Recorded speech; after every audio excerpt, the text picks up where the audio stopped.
ሰላም ጤና ይስጥልኝ። ከአድማስ ባሻገር ከሀገር ውጭ ያላችሁ አድማጮቻችን እንደምን ቀርባችኋል?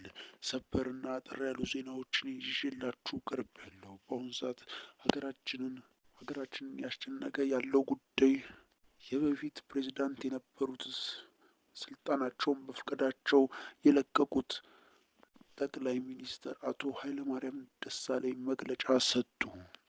ዶክተር አብይ ይህ ስልጣን አይገባውም ሲሉ ይህንን ትችት ገልጸዋል።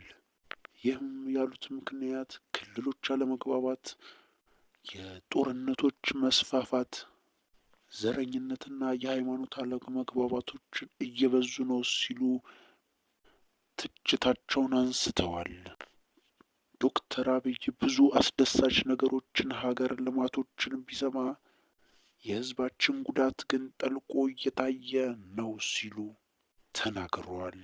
ሀገራችን ያለችበት ልማት አስደሳች ነው፣ ግን ህዝቦቿ እየተጎዱ ነው ሲሉ ሀሳባቸውን አንስተዋል። ህዝቦቻችን ተርበዋል፣ በጦርነትም ተጎድተዋል ሲሉ የተለያዩ ሀሳቦችን አንስተዋል። ዋናው ጥንቅሩን በዜናችን መሀሉ ላይ ታገኙታላችሁ። አሁን ህዝባችንን ያስጨነቀው ዓለምንም ግራ ያጋባው ነገር የአባይ ግድብ ጉዳይ ነው። አሜሪካ እንዲህ አለች። አሜሪካ ያለ አግባብ ያወጣችው ወጪ ለአባይ ግድብ ውሏል ስትል ትችቷን አንስታለች። የዚህን ነገር ማብራሪያ ዶክተር አብይ እንዲህ ብሎ ተናግሮታል። የአባይ ግድብ ከተጀመረበት ሰዓት እስካሁኑ ጊዜ ያለው 100 ሚሊዮን ብር ወጪ ተደርጎበታል ሲል ገልጿል። ከዚህም ብቻ ከተማሪው፣ ከህዝቡ፣ ከሰራተኛው፣ ከገበሬው ስብስብ የተደረገው ብር 1.2 ቢሊዮን ብር ብቻ ነው።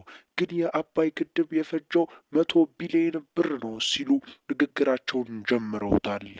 ይህ መልስ ህዝቡን ግራ ያጋባ ሆኖ ተገኝቷል።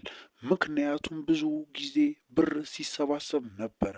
ህዝቡም በየእድሩ በየትምህርት ቤቱ ተማሪውም ሲከፍል የነበረው፣ ሰራተኛውም ከብድሩ ላይ እየተቆረጠ ሲከፍል፣ ቦንድ ግዛ እየተባለ ሲገደድ ነበረ። ግን ሙሉ ለሙሉ ይህንን ወጪ ህዝቡ ከቨር አላረገውም ተብሎ እየተወራ ነው ያለው። አሜሪካና ሌሎች ሀገራት ነው ይህንን ታላቅ ወጪ አርጉ እየተባሉ ያሉት። ይህንንም ፕሬዚዳንታችን አምኗል። ምክንያቱም ግድቡ የፈጀው ጠቅላላ ወጪ 100 ቢሊዮን ብር ነው ሲል ተናግሯል። ከህዝቡና ከገበሬው የተሰበሰበው ብር ደግሞ 12 ቢሊዮን ብር ብቻ ነው። ቀሪው 88 ቢሊዮን ብር በእርዳታ ነው የተገኘው ሲሉ ተናግረዋል። አሜሪካም ይህን ነው ስትል ንግግሯን ተናግራለች። በዚህም ምክንያት ግብጽ ግድቡን ልታፈርሰው ትችላለች ስትል ፕሬዚዳንቷ በርቀት ይህንን ንግግር ተናግረዋል። እና ይህ የከተማችንን ህዝብ ትልቅ ውጥረት ውስጥ የከተተ ዜና ነው። ከህዝቡ የተሰበሰበው ብር የት ሄደ ሲል ህዝቡ ይህንን ሀሳብ አንስቶታል። ህዝቡ ብዙ ሚሊዮኖቹንም ቢያፈስም ግን ህዝቡ እዚህ ጋር እየተመሰገነ አይደለም። ምክንያቱም ሙሉ ለሙሉ ከውጭ ድርጅት የተገኘ ብር ነው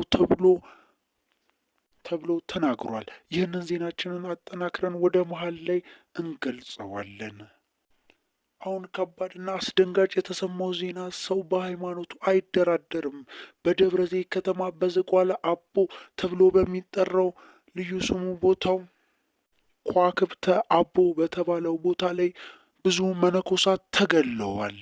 የተገሉት በቂ አይደሉም ተብሎ ግማሾቹ መነኮሳት ደግሞ ታፍነዋል። የታፈኑት መነኮሳት ስንት ይሁኑ ብዛታቸው በቁጥር አልታወቀም።